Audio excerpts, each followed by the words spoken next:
Right, we're back. Divine Divide podcast. It's been a while, to be fair. It's been like Yo. last time we were in Liverpool about like a month ago, 2 months ago. It's been a while, but we're back at it again in the same setting as the first episode as well. Come on, I bet they didn't expect that, did I know, yeah. And because Big Man Ray's here, yet again. It's been a while since Ray's been on. My name's Ray. You've probably never seen me before. Yeah, it's been like, how long has it been? 3 episodes, a good 3 episodes. Like. 4 episodes? 4, yeah. Yeah. Dang. But I'm glad to be back on now. Got my head screwed on a little bit more. Yeah. Nice. Yeah. It's good to have him back, you know what I mean? Yeah. OG trio, like reunited again. Yeah. For the podcast again. But yeah, boys, I want to kick it off right. So obviously it's 2025 now. Happy New Year to everyone on camera here. I want to talk about like, instead of like New Year's resolutions, what's like the ultimate goal for you, do you reckon? Like, what do you think is like your life's purpose, calling? Like, Do you mean like for this year? No, for like... Or like for my whole life? Yeah. So 2025 really doesn't have anything to do with it then? Yeah, but it's like... But yeah, it's like New Year. Like, yeah, exactly. Yeah, new me type. My whole entire life, I want to be able to live comfortably, provide for the people that I love. I don't want to be in like financial struggle, if you know what I mean. Because like when you think about it, money is sort of life in a way. Like not to the full extent, but obviously if you don't have, if you're living on a £5 a week, you're not gonna have a very good life, are you? You know what I mean? Depends on it. Does depend, but I mean, I just want to be able to live comfortably, and you know, love everyone around me, all that stuff. And by the end of my life, I want to be able to say like, I've lived a life that like I haven't regretted, if you know what I mean, or like if I was to live the life again, I would. Do you know what I mean? Yeah. So would you say you're living for money then, or what? Not saying I'm living for money, but you also money can provide. For what money can provide, yeah. You also know that money is very important. Yeah. We both sort of have the same mindset about that. What do you think about like financials and that? Do you think it's important or? Yeah, it is. But I'm personally, I'm not too fussed if I make a load of money, because you don't need a load of money, do you? Nah, no. As long as I'm like, you know, comfortable and I can spend a little bit. Yeah, that's what I'm saying as well. Yeah. I think. Like you don't need to be a freaking millionaire, do you? You know, No. You, like I want to be able to live comfortably. Yeah. You know, instead of being in debt or whatever. But yeah. I'd like to be a billionaire, to be fair. Yeah, I mean, I think but not everyone for my would. own sake. Yeah. Because of the things you can do with $1 billion, like. So I have like the life. I feel like at the minute, like my life's goal is obviously to spread the kingdom of God. That's why that's why I wanted to start the podcast in the first place, really. On this like evangelist message to speak to people who want to learn more. And yeah, so I feel like my life goal is to fight against things that I think are evil, or also to bring people more to God. I think obviously the more money you can do that, the more influence you have, so you can spread that message further. But I also like, one of my life goals I realised the other day is like, I think I want to be a dad. Like that's like my life's like, I don't know. Yeah. Something about being a dad that I just like want to be, you know what I mean? Yeah. Because you got that, you can be that kind of like God figure to your kid that you can get introduced to God through your dad. Do you know what I mean? Also just like, yeah, like that, and then just like, I don't know, taking care of a kid, I think it'd be so cold. Yeah. What do you call it? People who have like been like brought up in like not the best of circumstances. And maybe your parents like mistreated you, but when you become a parent, you can kind of treat your kid how you wanted to be treated when you were little. Do you know what I mean? Yeah. And you never got them opportunities. Yeah. Obviously, I think I've got like my dad. I love my dad. And yeah, I want to be that. It's like a whole like group of like 6 kids. Yeah. Like a basketball team going and stuff. It'd be sick. 6 kids. What's like the maximum amount of kids that you have? Bro, there's no maximum. There's only a minimum. You know what I mean? Yeah. No maximum amount. In it, bro. I mean, God said go forward and be fruitful. You know what I mean? So I'm just like. Nah, I mean, multiplied like a freaking sperm bank. Like with children, I've never in my life thought about having a child. I as of right now, I don't want children. Really? Yeah. What, like even when you're older? You don't want one, or like you don't want one that? Like, I don't know. Even when I'm older, I just don't think having a child is the like. Personally, I don't think like the world we live in right now is a good place for anyone to really like be in. I don't know. It's like, and like you say, we're getting towards the end times. You say it all the time. Like, what would you call it? With the second coming of Jesus or something like that. Second coming. It's exactly, and that means that's like I don't think the end of the world, isn't it? Like, imminent, but I do think like obviously it's gonna happen, but I don't think it's like that imminent. I think it's like 150 years probably. yeah. Yeah, maybe even further. But yeah, I've got like, yeah, I don't know. My life goal is to be a dad and to have like a sick family. Do you remember like when we used to have like Boxing Day parties at my dad and granddad's, and those were like sick times. Like my dad's just over there, as you know. Yeah, I just. And yeah, so like those times meant the most to me, and so I was like imagine like being a dad, having like 6 kids, and like on Christmas everyone's opening everything. It's like that'd be elite, I think. Yeah, it would be. It's like your own like creation. Yeah, You know what I mean, obviously God created them, but it's like you're like a mentor. Yeah, you like see yourself in them as well. You know what I mean? do, yeah, definitely.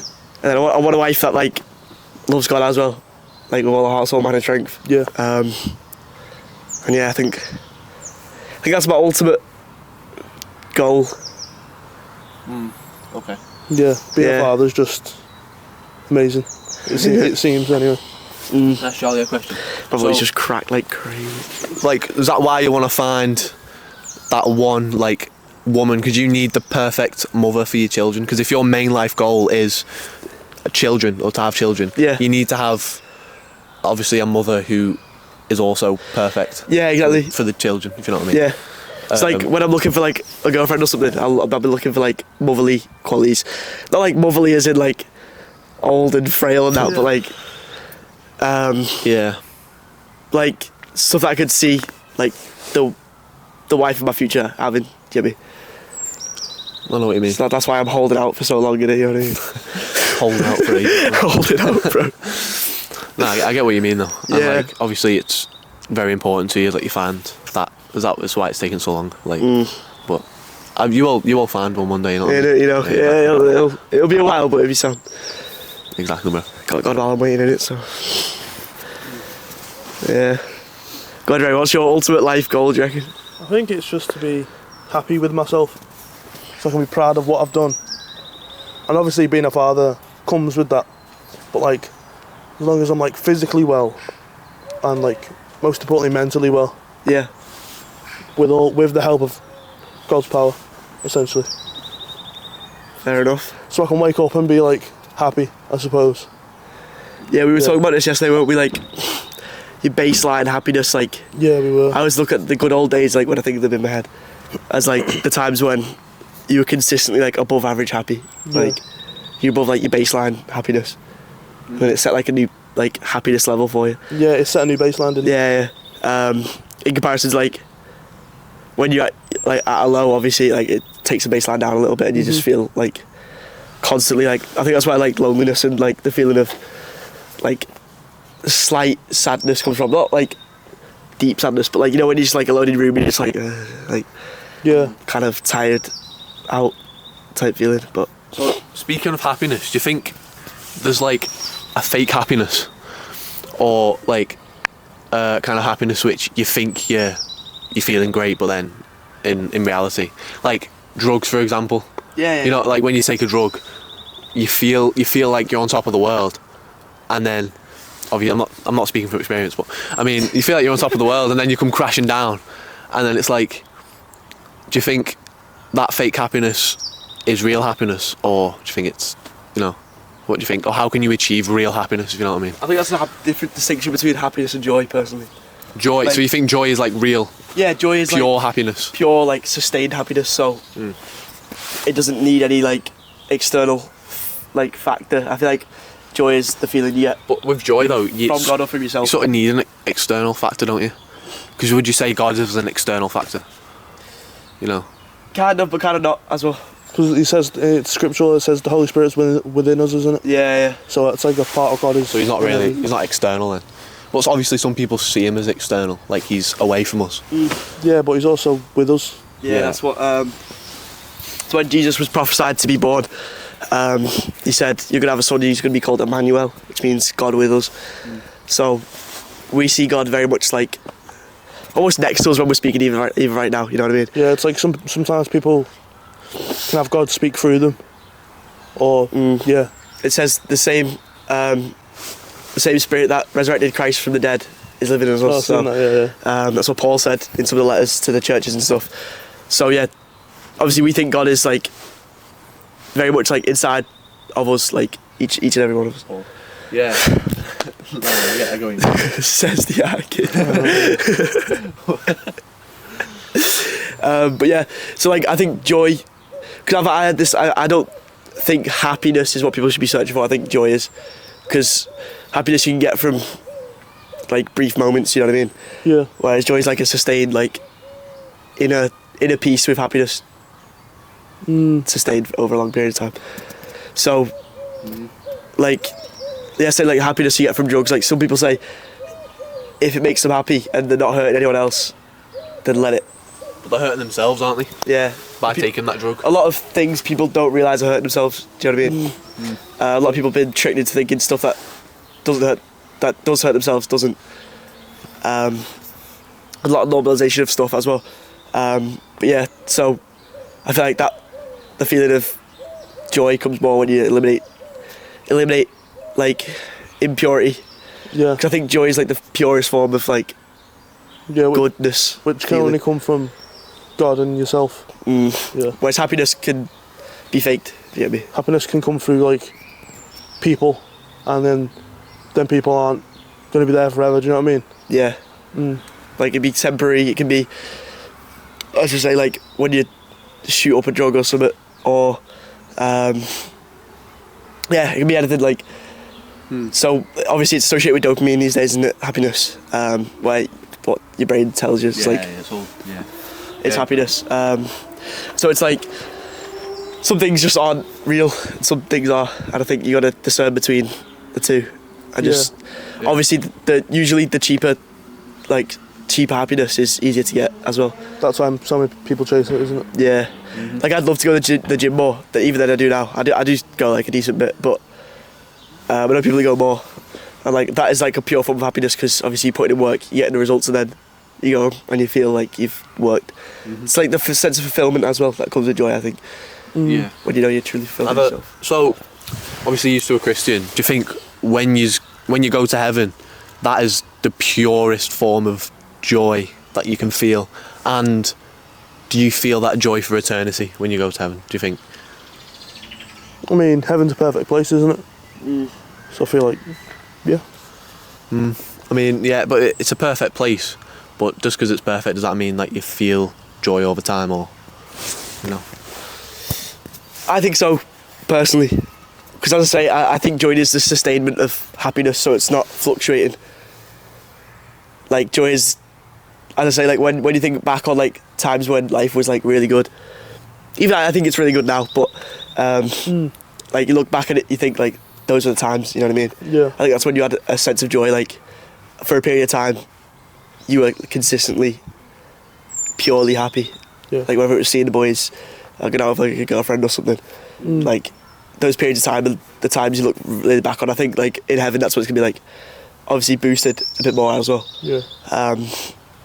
Not really any lows. People say like, wouldn't you get bored of it? But I don't think you ever get bored of feeling good. You know what I mean? It's like yeah.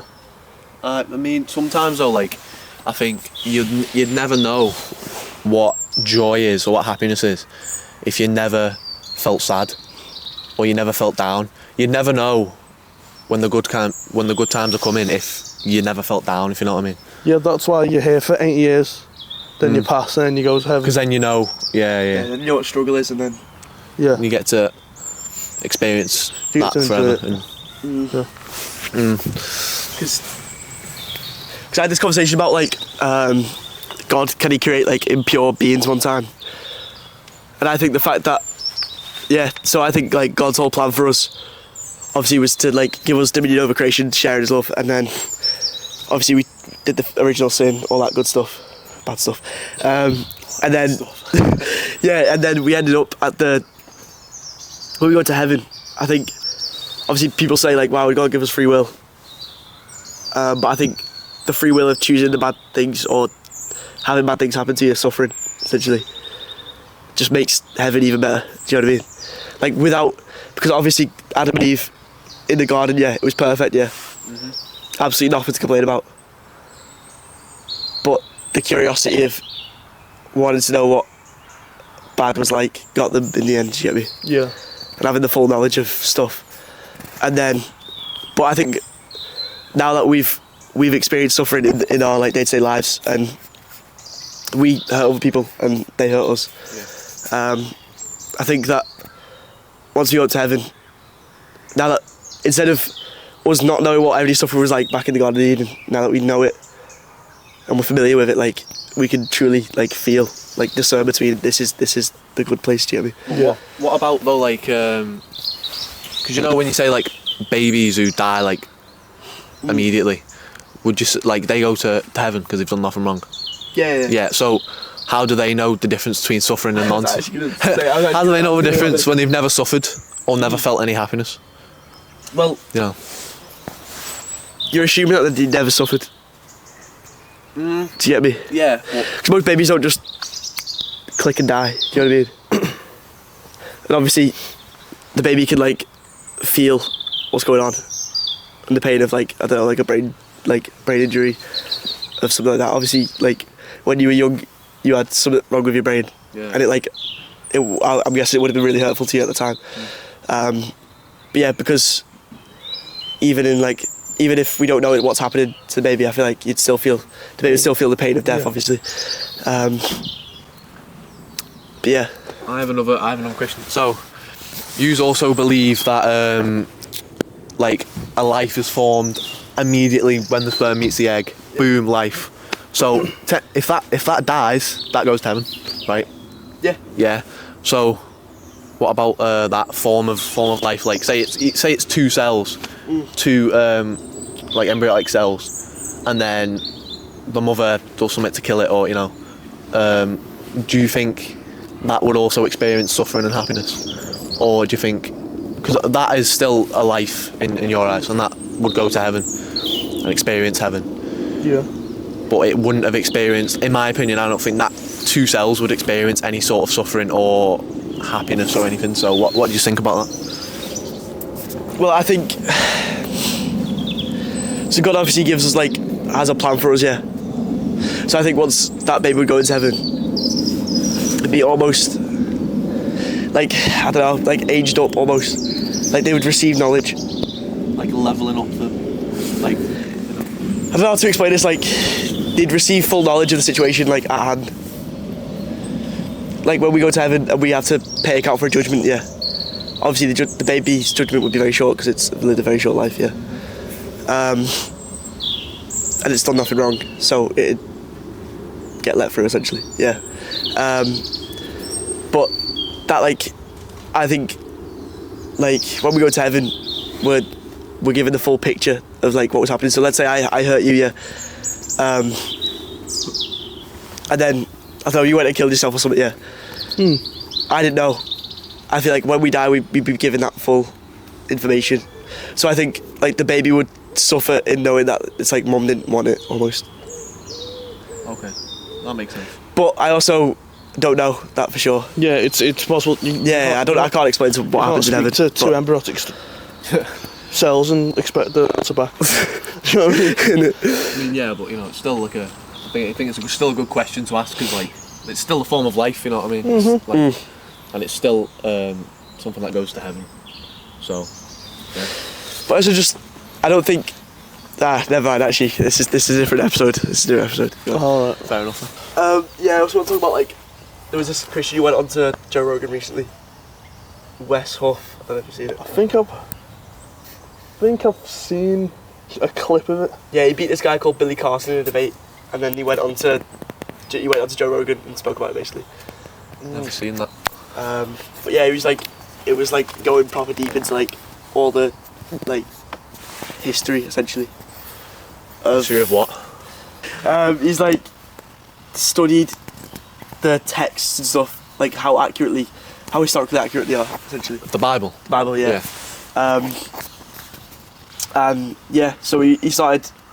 Basically, he grew up like slightly Christian apparently, but then like they had like the Quran, like all the Hindu books and stuff at the house for him to look at. So his parents didn't really force anything on him. And then when he was looking through all of them, he was looking at the like historical accuracy of each text and stuff. And yeah, so he studies like fragments of stuff. So Well, like codexes of like New Testament and stuff. When the Bible was written, there was the 4 codexes that were written like slightly briefly after Jesus' life. So some of them would have been, I think, 100 years after, 200 years after, up until like recent-ish documents. So you got Codex Vernaticus and Sinaiticus as well, and these like different like fragments they found. I can't remember when they found them. I know they found the Dead Sea Scrolls, which is the Old Testament, in this cave in Mount Sinai, I think. But yeah, then there was the 4 codexes. So it's just to prove that the Bible is like really well preserved, I guess. Yeah. But he was talking to Joe Rogan about it for like 3 hours, and it was so good. Like the debate, not a debate, more like a conversation. Yeah. And then like what we're doing now, just informing him on like the Bible's historically accuracy. That's it. So, what do you think makes the Bible the most like what do you call it? Real? if you know what I Logic. mean? Most logic, yeah. What do you think? What part of that conversation? I don't know if you remember everything that he said. Yeah. But like, if you were to try and convince someone that the Bible is obviously real and it's accurate, what what evidence would you give them? to Logic. suggest? I mean, logic, yeah, but like some Logic's a big part. people just don't take logic as an answer. If you know what I mean, they want like physical evidence. Yeah. You know what I mean? But then you got to logically think about it, because if you put all the text, Some people aren't logical though, so it's a bit. Yeah. what do you call it? That's humans are like that's how they rationalise things, isn't it? Yeah. Yeah. And yeah, but if you get most, or if not all, religious texts or documents, and like you kind of put it through a calculator to see which one is more logic, you'd end up at Christ, essentially, because it's backed up by historical evidence as well. It's got the most content out of any other religion or religious books or documents or something like that. Yeah, like when I was becoming a Christian, I spoke to my mate Finn. He's my brother's friend as well. And he was Desley. Desley, yeah. And he was talking about how he got into like this phase of like researching every religion, like under the sun. And he said it was actually like it was quite painful for him, because like all he was thinking about all the time was like, well, is Judaism God true? Is Christ true? Or is like Islam true? Or Hinduism, Buddhism, all that? And he just wouldn't stop watching videos. He wouldn't stop thinking about it, to the point where like he couldn't like focus in school or anything. I don't know. So obviously it's an important question, because like when you know, obviously I think people neglect to think about their eternity. You know what I mean? Like, supposing you're an atheist, right? If you're going to spend eternity dead, yeah, you may as well consider, is there a possibility that I'm not going to spend my eternity dead? And if so, how do I get it? Do you get me? So whenever I'm speaking to like an atheist or something, or someone who is like looking into Christianity, my first 2 questions are, do you believe in God? If not, I try and give them my case for why I believe in God. I think it's a pretty good case for believing in God. I think it's, as we said, the most logical option. Explaining the start of the universe, immaterial stuff. And then I ask them, do you think Jesus was lying? And I think it's safe to assume that Jesus is a credible source, because you look at other religions, how much they trust Jesus. Yeah, it's weird. Like It's actually like astoundingly weird, isn't it? yeah, it's like every religion, so it all points to Christ. Like Even Islam. Islam, it doesn't say read the gospel. Yeah. and the Torah or something It like says, that. we have given you, refer back to the text we've given you, the Gospel of the Torah. Yeah. So, yeah.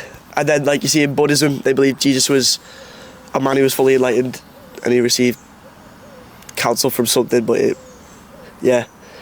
was like an enlightened teacher, I think is what as they see him as. And we spoke to that Krishna monk in Liverpool, and he said basically the same thing. Like, he thinks Jesus is a man like fully living in self-control and A Christian monk. fully enlightened. A Krishna. Oh, Krishna. Yeah. What's that? So I think Krishna is a Hindu god. I Oh. could be mistaken there. I'm just speaking out of what I remember, because I saw like a Hindu-looking like iconography on like his like little leaflets that he was handing out. Oh, But yeah, and then you just look at like, is Jesus a credible source? Well, I think so, because he had 4 biographies written about him, more than anyone else at the time. Emperor Tiberius, who was the Roman emperor, had 4 as well. And for some random dude who's of no significance, if you look through it, like his birth. yeah, Yeah, and his death. yeah. And then we obviously, people say that the birth and people agree that he 1 lived and 2 was crucified. The resurrection is obviously the thing that people get pressed up about. But if you look at what Jesus said, how he predicted his own crucifixion, how he met the messianic prophecies while he was still alive. So like 300 of them, people at the time's testimony of Jesus. So I can't remember what the Roman scholar's name is, the Roman geezer. I think I know what you're on about. Most people's complaint about Jesus, I was listening to Wes talk about this the other day on Joe Rogan. He said most people's complaint at the time about Jesus wasn't that like he was complaining to be God. Obviously that's what he got the charge of blasphemy for. That's why he got killed. But like Jewish Pharisees and stuff. Like, he can't claim to be God, is basically what they were saying. But yeah, so most people's complaint of him at the time, like, wasn't that they didn't deny that he was supernatural, essentially. Like, there was a Roman guy who said he must be a sorcerer because or a magician, or like magicians. There's so many magicians that come from Egypt, just like where he came from. He didn't really come from Egypt, but he was paraphrasing because obviously he got sent to Egypt when he was a kid. And yeah, most people's problem wasn't that he wasn't supernatural, but that he was a crucified man. And no, at the time the crucifixion was the worst imaginable way to die. Yeah, made for like commoners, made for thieves, made for murderers and stuff, who like done heinous crimes and stuff. And so people were like, why would you ever worship a crucified man? Because obviously they all believed in their own gods anyway. So it wasn't the problem of introducing a new monotheistic god where my God is the one and only God. That wasn't the problem with it, really. It was a polytheistic society, wasn't it? society, yeah. So they believed that, like, so when you go into an old temple in Rome, something called the Pantheon, so you'd have, like, you go up to an altar and there'd be 10 different gods, like, surrounding, and you have, like, a little section in a temple for your own God. Obviously, the Jewish temples were different because they believed in one God, but it was an established religion at the time, so when the Christians said also that it was one God, it kind of upset a lot of the Romans. And obviously they upset the Jews as well by saying it wasn't their God. And he was claiming to be the Messiah and stuff.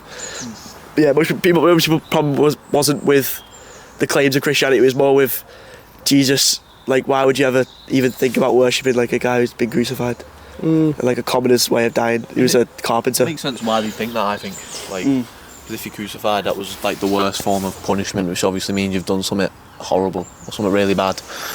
But and also a lot of the problem was with like, why would God humble himself so hard to come down as a human? Like, that just wouldn't happen. That like was the objection of a lot of people. And it makes sense, to be fair. Yeah, no, it does. The logic does make sense there, if you think about it. Most people didn't claim because they'd heard so much of Jesus doing miracles in local areas and stuff, in Nazareth, in Galilee. He went everywhere to do miracles, basically. Yeah.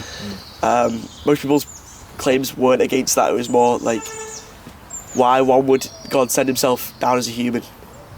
Makes no sense, because they see God as like obviously like and a lot of the Roman gods at the time, who were just like, and they had all the goddesses and stuff that were like seen as transcendent of people, and like sacrifices were given to them and all that. So it's like, why would they sacrifice themselves Yeah, it makes sense. for the sake of other people? Yeah, I feel like nowadays though, like I feel I know that most of the world are Christian, aren't they? Or like, there's more religious people than non-religious people, isn't there? Is there? I think there is. There's like 2 billion Christians or something like that. And then there's like, yeah, all- almost 2 billion Muslims and Yeah. stuff like that. Most of the world is religious anyway, but I feel like with atheism, or why people don't believe in God, is because to most people it just seems illogical. Like there's a man living in the sky, and then he sent someone down, and then he came back from the dead, and yeah, just all the miracles he performed and that, like he turned water into wine, it just doesn't make sense. Like that's impossible. That's why people. But then, if you think about, I think that's makes sense. But then, if you think about the actual creation of the universe, it's the most logical thing you could think of. That there has to be an external thing outside of space and time to create this. Isn't it? It's the most logical. So- But I still don't believe in a god. But that's the most logical thing for there to be a god. I feel like it's too logical. Yeah, You know? you always got peeved about Yeah. the too logical part, didn't you? And like a lot of people, like when you actually think about, so if the creation of the universe is possible, when God sends himself down as flesh, that's also possible. When God sends himself to make water into wine, that's so easy for God. Think about it. Yeah. When he walks on water, also very easy. Everything's easy for a god. It's easy to exactly. make someone's heart beat and then come back to life. Yeah, you can do anything. Yeah. Like, so, yeah. Yeah, even when we look at like the historical evidence of Jesus doing stuff, so the Shrine of Turin, yeah. Yeah. When he died, obviously there was the like X-ray he did on the actual like shroud, and it showed that Jesus' body glowed when he died. Like that wouldn't be hard for a god to do that, you know what I mean? Yeah. In fact, it'd probably be pretty normal if like a god like glue when he died. But like, and the creation of the universe, if you give, so it's like, it's a weird thing, I think, like if you give the Christians the start of the universe, which is the most logical thing, because nothing literally physically cannot create something. I mean, because if you've got nothing that creates something, it's a pretty freaking magical, like nothing, do you know what I think? Like that nothing isn't nothing, it's something brewing, you know what I mean? So if you give like, if you can see the start of the universe, then everything else just like makes sense, if you ask me. And that is the most logical start to the start of the universe. Like it is literally impossible for nothing to create something, which is why I don't agree with the atheistic like mindset of nothing creating something, because that's the one miracle you have to allow atheists. Do you get me? That the biggest event ever taken place ever happened out of random chance. Would it even count as a miracle? It's that impossible. Was it? Yeah, I don't even like. I mean, turning water into wine's also like impossible. It's like a miracle. Yeah, but like that is like a freaking miracle. You know what I mean? Like, I know. like that is like. But I used Insanity. to think that, I used to think that though. I used to think, oh, so nothing created everything, because it just when you first start thinking about it, it's like if you don't know if you're not brought up in a like environment that teaches you about God, you just think like, well, before the Big Bang, there must have just been nothing. you know, that's you just think that naturally, and when you die, you just go into nothing. Like I think non-existence, like, you know. a lot of the reason people don't believe in God these days is because of how complex the world is. I think because we've got so much knowledge now, we think of it as impossible for a God to have created all of it, because it takes so long. Like, just look at that tree, yeah, the tree there, the roots in that tree. Like, we couldn't even like comprehend like the intricacies, the roots, the cells, all that stuff that make that up. Bulging out of the flipping concrete there. But like, so that's why I think people like ascribe too much like creative power to nothingness. Like, nothing created that, because we can't think about it that deep that we could even like make a model of that was accurate. Do you know what I mean? Yeah. So for a God who's like like, I don't think people understand the all-knowingness of God. Like it's really hard to comprehend, like, that God knows everything and created literally everything. Do you know what I mean? So it's really hard to think that in your mind. Yeah, it's Like, think through it. Like, when you actually deep it, it's like, it's mental. Yeah. you can't fathom it at all.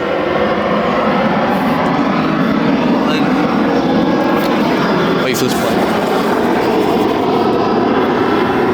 In a way, though, the only thing which I struggle on is the creation. I feel like if, let's say, the universe did just come out of nowhere, which, I mean, that's just like stupid, but if it did come out of nowhere and all the matter was just here, I think over like an infinite amount of time, over billions of years, all of this could come about by coincidence, I think, anyway, because given an infinite amount of time and the amount of matter, even an infinite amount of matter, eventually some sort of like chain reaction is going to happen where life is going to be created, and then another thing's going to happen, another thing, and then eventually, But it's, you know, but it's so perfectly created. It's like if there was like, what is it like? If there was like 0.0001 more strength on like the gravitational pull, we'd be like, All dead, isn't it? yeah, no one would exist. Or if our bodies went down a couple degrees, or like 5 degrees,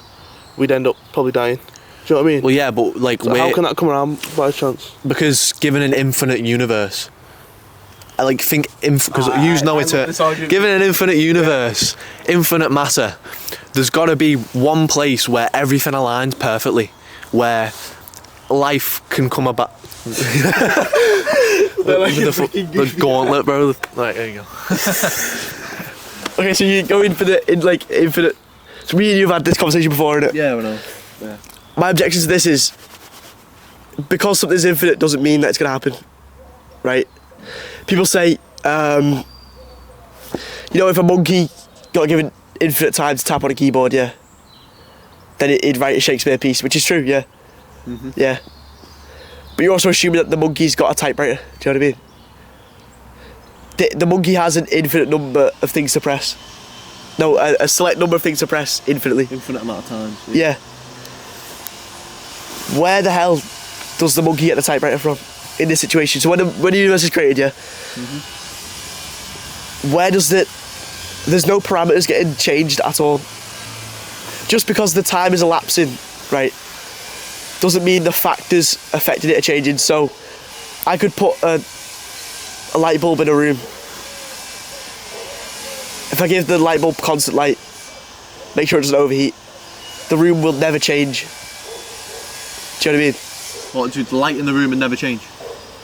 Or the room itself would never change? Because the room itself would... Okay, right, I'm speaking metaphysically, do you know what I mean? Right. Okay. How do I explain this?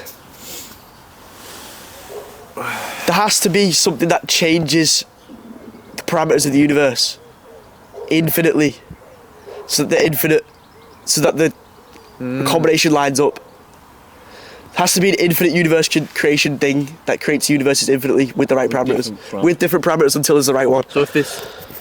Yeah, so if this I get what you mean. If this universe was just created, Yeah. but with the wrong parameters, life wouldn't exist. So there has to be a universe created with the exact right parameters. There has to be infinite universes being created. Yeah, I know what you mean.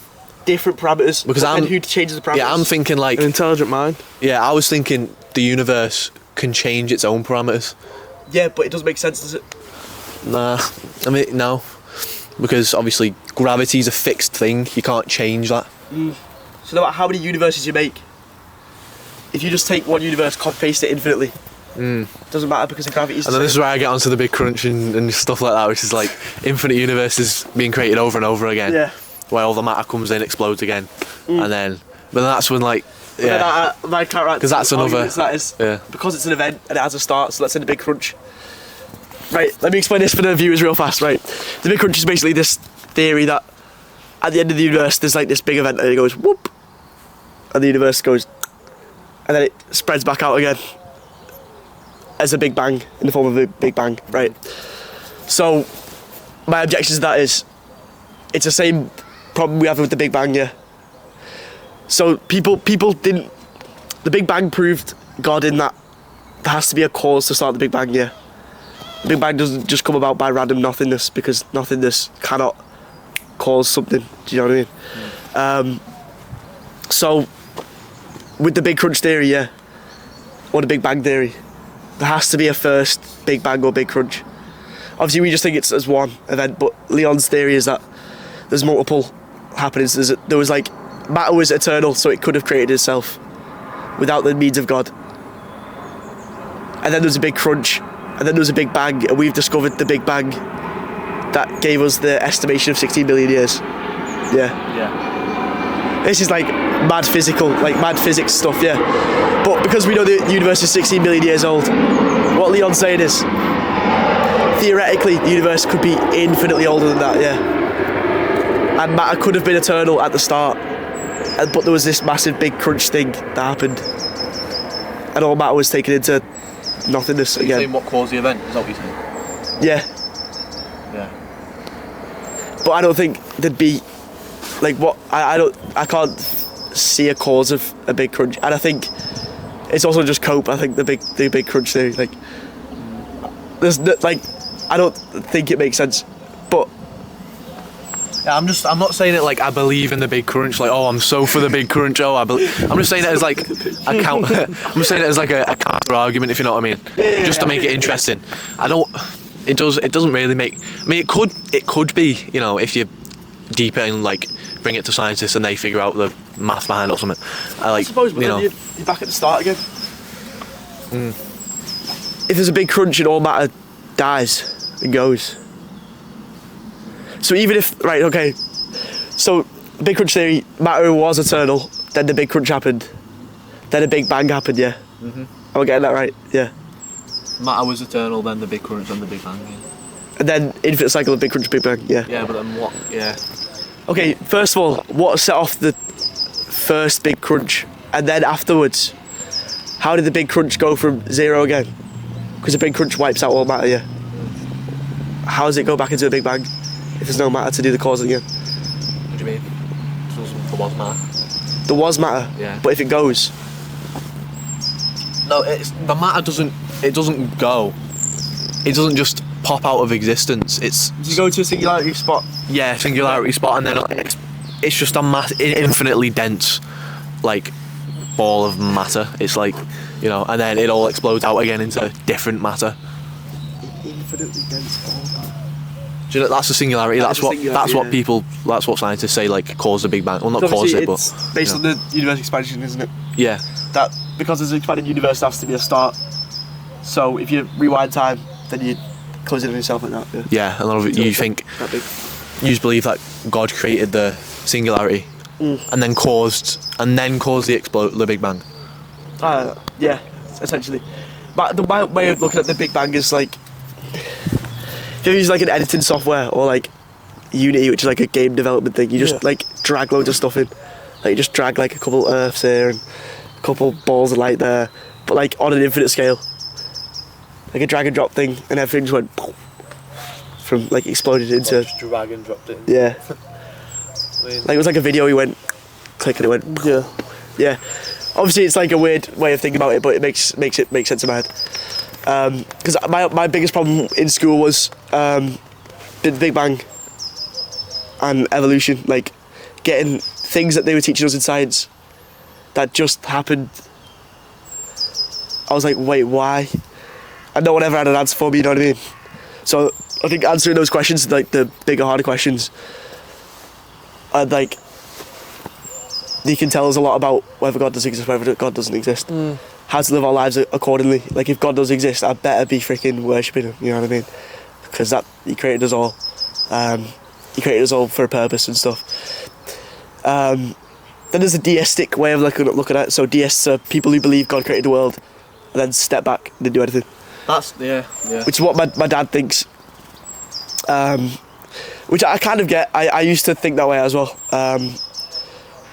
But at the same time, I think Jesus is a credible source. So I think once you've established that you believe in God, you have to look, okay, was Jesus lying because he claimed to be the way, the truth and the life? There's only one truth, yeah. Was Jesus lying about being the truth? Did he Did he preach what he practiced? Did he help people? Did he perform miracles? Did he resurrect? 512 people saw him after he died, wrote biographies on him, all corroborated that he resurrected himself. And they were like fact checked and stuff. Historians saw him after he died and then claimed he was like a freaking witch or something. Yeah, all the Isaiah scrolls are carbon dated as well. Yeah. 600, 700 years prior to him even existing. Exactly. And we actually checked the Isaiah scrolls, so that's what the Dead Sea Scrolls was. So they predated the Isaiah scroll. The earliest one we found was the 1500s, no, the 1300s, I think. So the Dark Ages, like medieval times, really. That's when they were found? That's when the original one was found. And then when we got the Dead Sea Scrolls, it went back almost 1,000 years, or like 1,500. So I think Dead Sea Scrolls were 200 AD, 200 something, or 300. So they went back, they took our findings back in the Isaiah Scrolls by 1,000 years. And so where Suff was on about this in his findings, obviously he studied the text like ridiculously well. He's someone who grabs the fragments and puts them all together, essentially. And yeah, the Isaiah Scrolls were literally word for word accurate to the ones found 1,000 years later. It's mental, innit? And they were found on like 2 different parts of the planet. Yeah, I'm pretty sure. It's like, imagine writing a book that someone in China's written and you didn't know them. Do you know what I mean? Innit? Like, it just shows how well preserved the Bible is. And I think Jesus is an accurate source. That's why I think God is easily the most logical argument for both the beginning of creation, so obviously the creation story, so the creation of the universe, and the creation of life. I don't think makes sense without God. Like, people are trying to explain it through I can't remember what it's called. Chemical. I can't remember what it's called. Chemical, like, metaphysics stuff is like the main like way, but they just can't like figure it out. Like the famous scientist, I don't know, you know Richard Dawkins, Leon? No. Famous, like massively famous atheist, yeah. I've heard of it. One of the most famous atheists ever, actually. He's trying to get his head around, because he's a biologist, so he's not a physicist, but he's studying the origin of life, and he's trying to get his head around it, but he can't even even he can't think of it that deeply, because it's so like far removed. And I don't know, I think it's weird, but yeah. So the things I could get my head around were the Big Bang and evolution in school. So evolution coming from like a single cell life form that randomly spawned out of nowhere through chemical reactions and stuff. There needs to be an intelligent mind to create them chemicals that do all that, do you know what I mean? Yeah, exactly. I think it's so that I couldn't get my head around that. The fact that it all came from one. It's like, I think the creation of the universe and the creation of life mirror each other a lot. Like, you get nothing that creates something. Nothing that should create life that creates life. Nothing that, literally zero thing that creates the universe as well. Go through a singularity, you know what I mean? So there you go. Universe creation story. Yeah, again. Yeah. Played it on the first. We did this on the first episode, but I think we've gone into way more depth than we did. You're a lot more knowledgeable than you were prior. Yeah, I've studied a lot into the creation of the universe and stuff now, and like how it makes sense in my head. But I know that you wanted to talk about something to do with like masculinity or something. Yeah. So if you've got a question to kick it off or something, I actually haven't even thought of anything. You haven't even thought of anything. Just cook up something. Yeah, let me cook something in my head.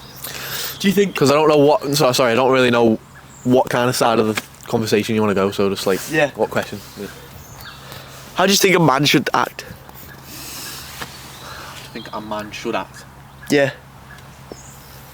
Let me answer this one. What do you think? I think a man should be servant to God, firstly. That's where he can learn his life skills. That's how he can gain wisdom. And that's how he can live a prosperous, happy life and be free from as much negativity as he can. Obviously with the gospel, which is good news of Christ. and that his life is actually worth something that lasts for eternity. I think. There you go. I think that's it. So what does it mean to you to be a servant to God? Speak to God. Have a growing relationship with God. Influence people around me in a positive way, and yeah, I guess kind of because I can feel his presence all the time. Yeah. Fair enough then. So you think that's like? Is there anything else which you think should? What was the question again? Like the exact question. Like constitute? Like what should a man do? Yeah. So. Like what are the ideal qualities of a man?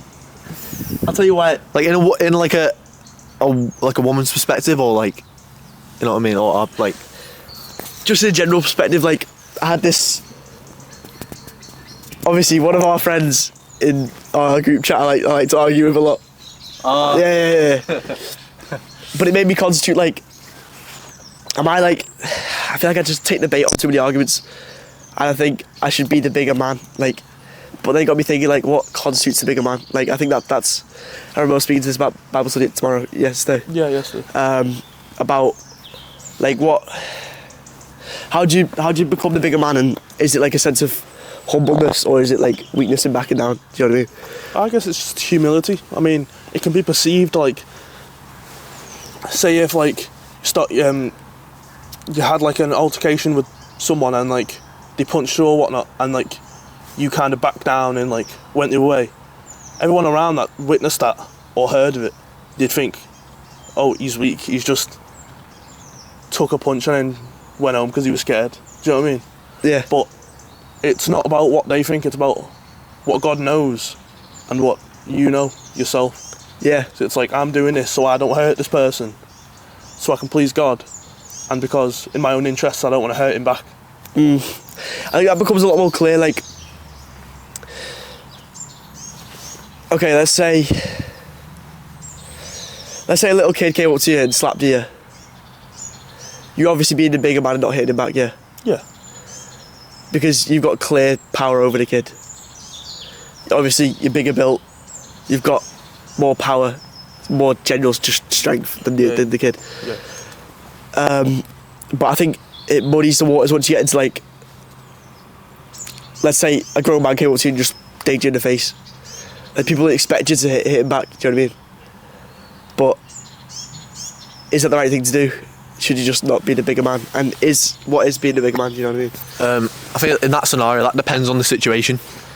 So if I was like, I don't know, if you're out on the street by yourself, and then a grown man came over to you and digged you in the face for no reason, like, there's no one around, it's just you. I feel like you're not like sort of not obligated, but you don't have to like do anything back. Like, obviously, I feel like you, like, as a Christian, you don't want to hurt him, and you want to, like Ray said, you want to please God. So I feel like you wouldn't retaliate. But then again, if you're trying to protect someone, or you know, and then this guy's progressing you, and like if I was trying to protect someone that I loved, or like, you know, a family member or something, and he came over and hit me to try and get, like, I would retaliate because that's protecting someone. There's retaliation and there's like defence. Yeah. There's a difference. Yeah. Because like, say if like Charlie gets smacked by someone, and then I'm trying to like not protect but be there for him, and then I trip the guy over and then I'm punch him in his face like 20 times. That's not defence. That's just me retaliating and kind of wanting to hurt the man when I should have just like. It focuses the switch more, becomes on like you want to hurt him instead of I'm trying to protect my mate type. Yeah. But like, it gets like in my head sometimes, like, what stuff should you back down from, what should you not? Do you know what I mean? Like if I'm in an argument, I probably should like just back down. Do you know what I mean? Sometimes, like these, like in the group chat, like obviously I'm bringing it up. Yeah, like I feel like a lot of people just want a reaction from you, so it's like the worthless, aren't they? Like they don't mean anything. Yeah, they're just trying to rile you up. Innit? And I feel like a lot of the issue comes.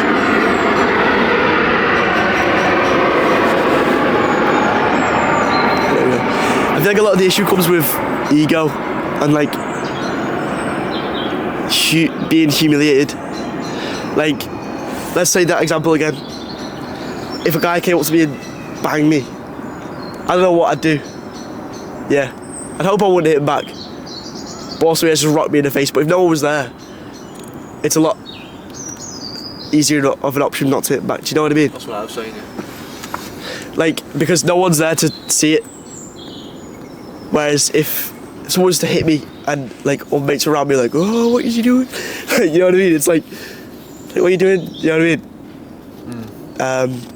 Like, it looks weak in front of other people, but if it happens, it's like the stronger thing to do. Like, you should realistically do it. You should like back down from the fight, not pipe up to it. Yeah, not make it worse. But if there's people around you that expect something of you, expect you to be a stronger man, then It's easier for you to dig him back and then trying to... But is it the stronger man to dig him back in front of other people to keep the stronger man look, or is it the stronger man to take it and keep moving? It's a stronger man look, so it's not actually being a stronger man. You just appear to be, because people like kind of like adhere to violence when given the opportunity. You know what I mean?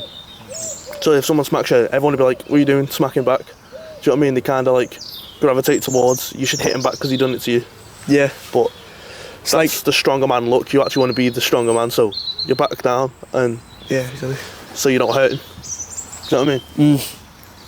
Because I feel like it's like breaking my moral code. It's like fight back instantly. You know what I mean? Like without like thinking over it. Like even if it's just like,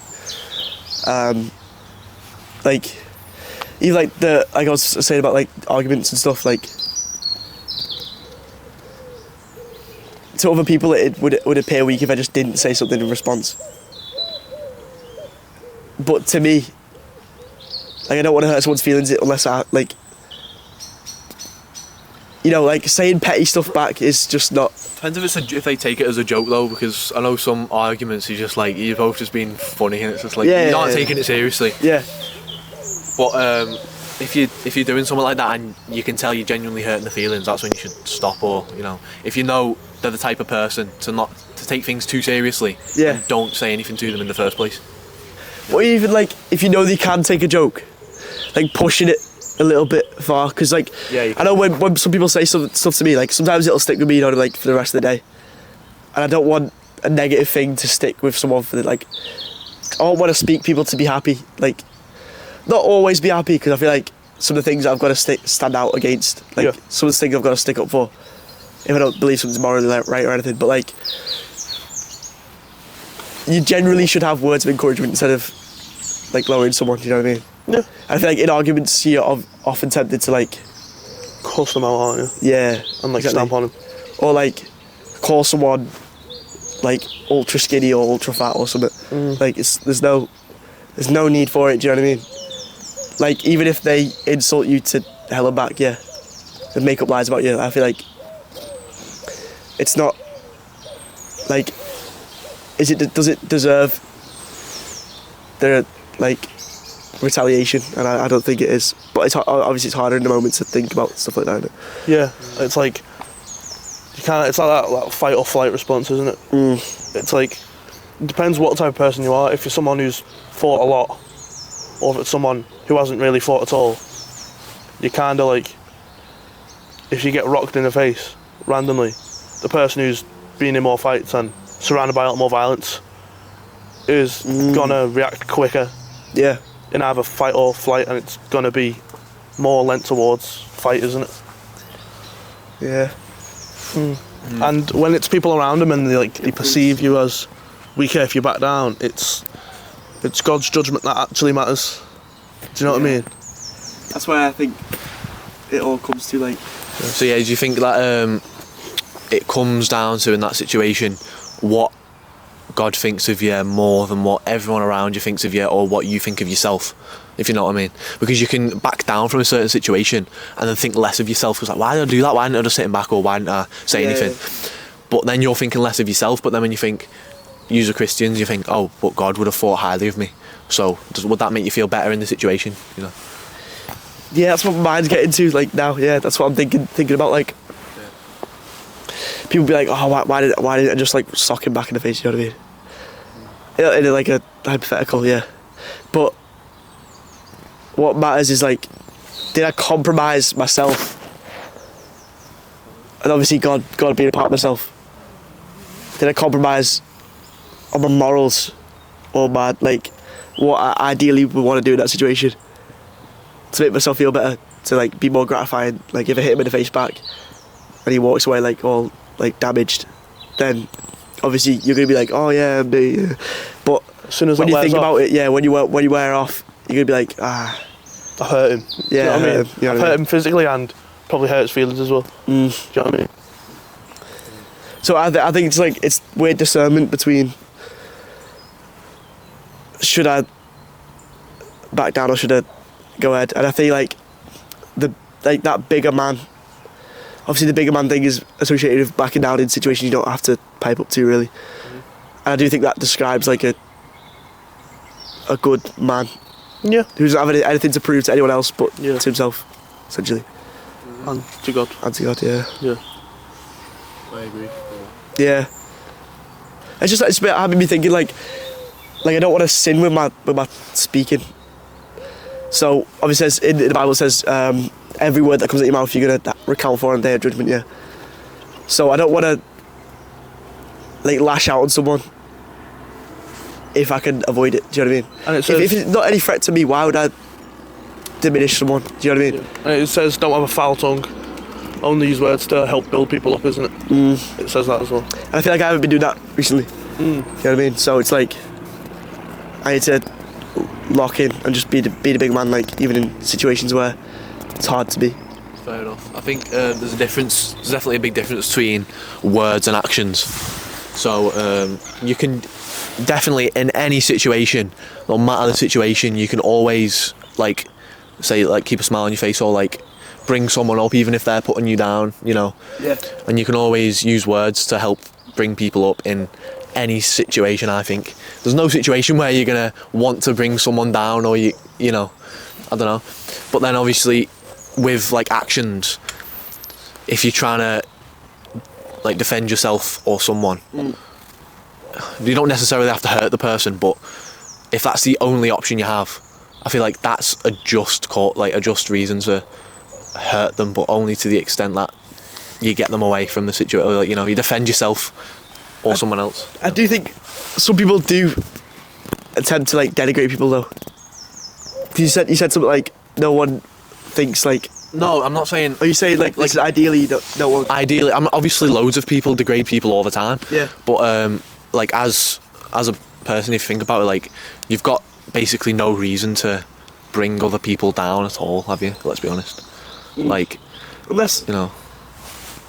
I think unless you're warning them of danger, because some people see that as bringing people down. So let's say if I was to say to someone, bro, you're so skinny, get in the gym. I don't think That's not degrading someone, I don't think. Because I think the ultimate purpose is to help them, yeah. Yeah, it depends on the person, doesn't it? But if you just say something out of like malice or something, I think it's a bit Yeah.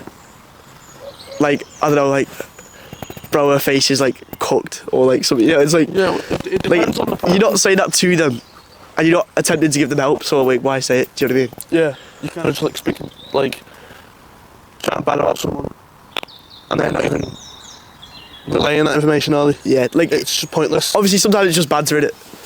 Yeah. But if you actually say that meaning it, like sometimes I'll be like, yo bro, she's cooked, like that. Yeah. And it's funny, innit? But I don't have a problem with that, but like, if I was to say, I don't know, like, I just don't think there's need to denigrate someone to a certain extent. Do you get me? I think that's a weird way of putting it, but yeah. Yeah. And that just like, it just aligns with like a man that's like, I think like it's more of a stoic type look and Yeah, stuff. because Where, if you tell someone you're like ultra skinny, get in the gym, depends on that person. If it's someone that like who builds up on encouragement, or someone who builds up on criticism. Do you know what I mean? You got to discern which type of person. Like, I wouldn't say that to someone unless I could kind of, if I knew that person and I could say, all right, does he build himself up on encouragement, like, yo bro, you're looking good, stick to it, you'll get better. Yeah. Or you're looking terrible at the moment, get back in. Do you know what I mean? Because I always find, for me, shame hits harder, and I think for most people it does. Yeah. If someone comes up to you and says, yo bro, your arms have gotten smaller, what are you doing? Like that time in the gym when you just came up to me, Yeah. and he's like, bro, what are you doing? Like, get some stuff done, innit? That's because from me knowing you, I discerned and thought about, is it encouragement or is it criticism? I think that also depends on, like, if someone's fallen off from something. So let's say I'm going to the gym. If you're like, yo, what are you doing? It's because you have an expectation of me being where I used to be. Do you know what I mean? Yeah. Whereas if someone's not started something, you can't, like, if I was like falling off, you can't really encourage me or anything, because like you can't say, oh, your arms look big today, because I haven't worked out very much, you know what I mean? Yeah. Like, how would you encourage that without You would go putting it out as you'd shit? go like a different way of encouraging them, like you'd kind of like reminisce with them how happy it made you feel. Or like how locked in they used to be, how exactly. happy it was. And that's like, it's like a different way of encouraging. Do you know what I mean? But in some situations where someone was never locked in the first place, and you're trying to get them locked in, and you've tried words of encouragement which doesn't hurt them, say like, come on man, like, come on, can you get in the gym with me, bro? I literally, like, you know what I mean, or something like that, or like you need to sort of get stuff done, or, you know, but you're saying it in a nice way not to hurt them, and it doesn't work, and he's over and over and over again, and it doesn't work. And you really want to look out for them. I feel like the last option is just saying, like, you know, being harsh about it. Yeah. Like I feel like that's being a good friend. But out of respect, not out of Respect, malice. not out of malice. Yeah. Out of respect, saying like, you know, I don't, you know, like just being harsh about it, saying you've lost a lot of weight or something. You need to, you know, you're looking unhealthy or something like that. You know what I mean? It's obviously you try the more respectful ways first. But if it just doesn't work and they're not showing any signs of changing, and you looking out for them, and you see them as like a good friend and you want the best for them, I feel like that's the last option. If you agree, like. Yeah, I think it's. I don't even think it's, for me anyway these days. I think that's the first option, because I've seen so many people who encouragement boosts for like a day and then it goes. Do you know what I mean? Yeah. It's like the difference between motivation and like discipline. Like one of them lasts longer. And I feel like obviously we've had times where like people do like need to get in the gym for their own good sake. You know what I mean? Yeah. That we know. And I think it's, instead of going like, yeah, bro, go to the gym, you know what I mean? Like, sometimes people just need the harsh reality, like straight off the bat. And I feel like I've been a little harsher with people recently, but not out of like wanting to hurt them, Out but of respect. Yeah. more just being like, wake up, what are you doing? Like a reality shot. Yeah, but it also depends on what you take. Like, say if I took like encouragement, I'm gonna, if I want someone to do better, I'll start off with encouragement, you know, because I kind of lean that way. Do you know what I mean? I lean towards more encouragement, so I'm going to try encouragement. Do you know what I mean? But I think in any circumstance, encouragement, it's got no backlash essentially. Do you know what I mean? Yeah, there's no. I feel like that should be. About it, is it? I feel like that should be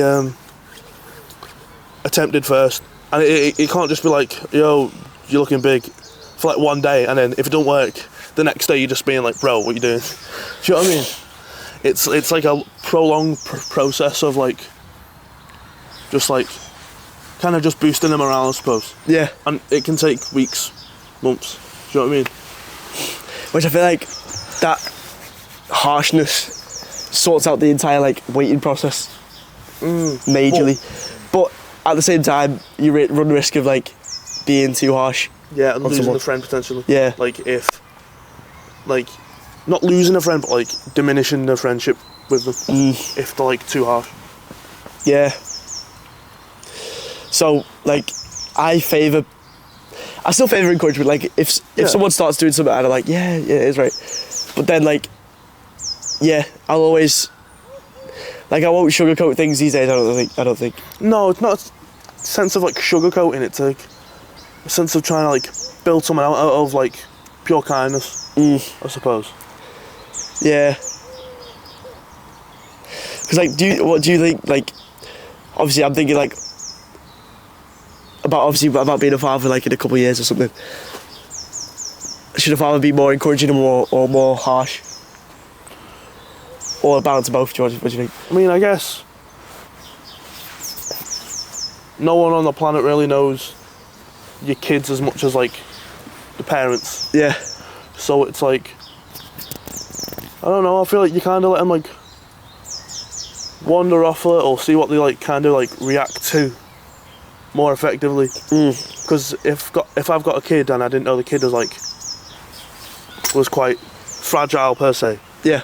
and I was just being dead harsh with them, child's not going to be happy. But you kind of got to find out which child, like, which way does it lean? Does it lean towards encouragement or harshness? I think that you should encourage your child from day one with things that they do, so you get to the point where you never have to be harsh with them. Because if you encourage them to do things as a child, they're gonna be more happy when they do it. So as they get older, they're gonna do things independently, and they're gonna, improve themselves. And you're never gonna have to be harsh with them.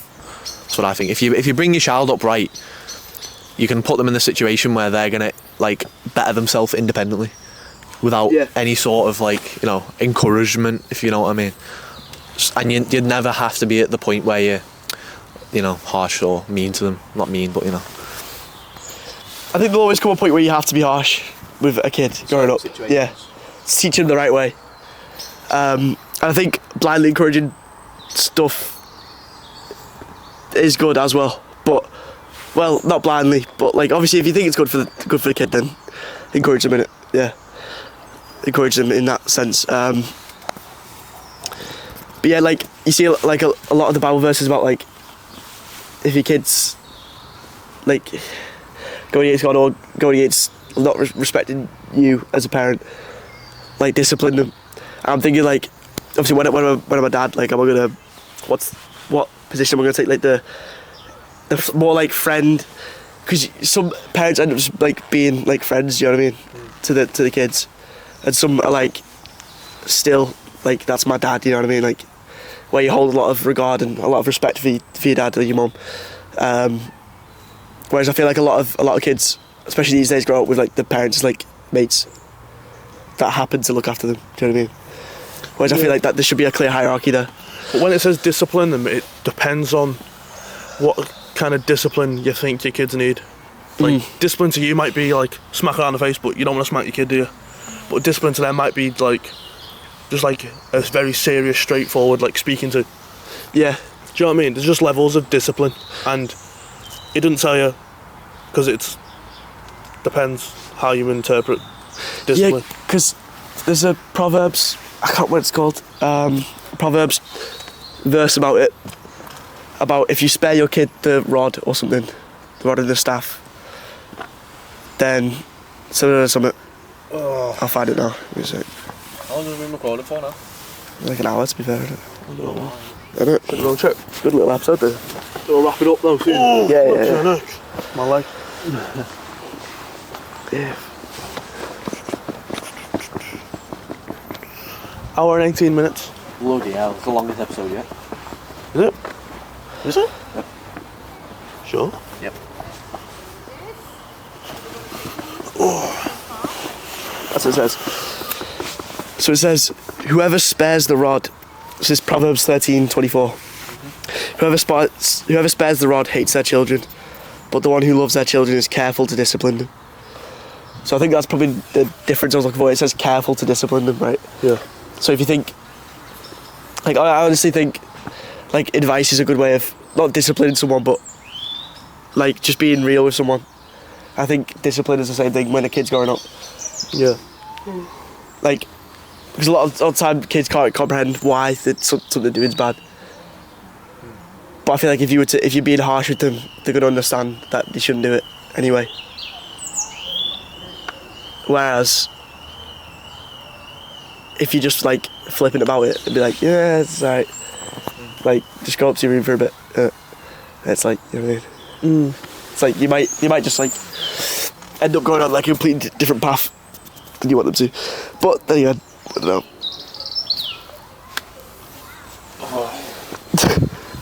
And then the boys. Yeah. Long guy recording this, boys. My freaking back is killing me. Right, is that the end of the episode then? Sweet. Flex the new watch. Oh yeah, I got a new watch. What do you call it? Yeah, that's the kind of like the reunion of the Divine Divide podcast. Yeah. And yeah, it was nice being back with the boys. Thanks for getting on, bro. No worries, bro. It's been nice having you, Ray, innit? Yeah, man. We've had some good news as well about the podcast, so we're going to hopefully be able to go in St Michael's Church. This is where me and Ray attend like regularly, every week, basically. Literally just there. Yeah, literally just down there. We're gonna film a couple of podcasts there. So yeah, if people want to come down, they'll just DM the Instagram account.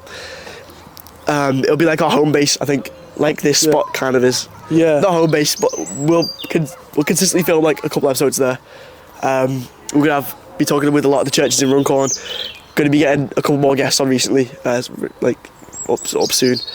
It'll be a nice little studio for us. I know the backdrop will be sick as well at the church. Yeah, it will be. So yeah, we've got some good stuff to look forward in 2025. Yeah. Hopefully the podcast grows. Keep getting the numbers up in it, and yeah, just start a conversation in the comments. Let us know your thoughts on like masculinity, discipline, how to be the bigger man, happiness. the creation story. Let us know what you guys think, because obviously you want it to be a two-way street. Give us more questions for next time. And it kind of shapes the next episode, doesn't it? It kind of gives us like a good starting point of what we can actually talk about in the next episode. And then, how many episodes a month are we doing now? Are we slowing down from weekly, or are we keeping it? I'm thinking bi-weekly. I'm thinking bi-weekly as well. So like twice a month. Because I think every week, especially with Bible study as well, we already talk about the majority of stuff we want to. And especially Do you know what I your mean? endeavours. Yeah. Do you know what I mean? And you two combined. So, I think if we slow it down to two, the episode just be better. Yeah. Because Higher quality as well. we're like locked in speaking now, but sometimes like on the podcast, like sometimes we're like, we've not got good questions, we've not got good answers to questions, because we're just It seems a bit talking. stiff. Yeah, because we're talking about stuff we don't really care about because we've already spoken about it. Yeah. So yeah, I think we'll do twice a month. Yeah. Yeah. And yeah, it should be good. We've got some good content coming up, so Yeah. Cheers, guys. See you later. Cheers to you. Happy New Year as well. No, it's like 2 weeks late. But My legs.